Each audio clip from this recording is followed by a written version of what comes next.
The 2021-22 season is Manchester United's 30th season in the Premier League and their 47th consecutive season in the top flight of English football.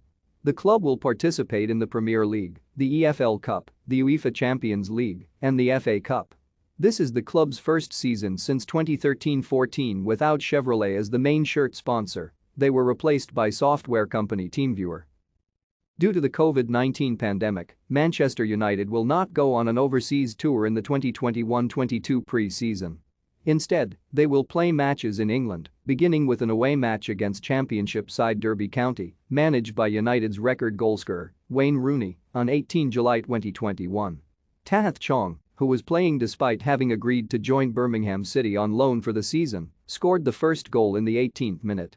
He was substituted at halftime by Facundo Pellistri, who added a second on the hour mark. Colin Kazim-Richards pulled a goal back for Derby, but United held on to win 2-1. Thank you for watching. Like and subscribe if you would like to view more of our videos. Have a nice day.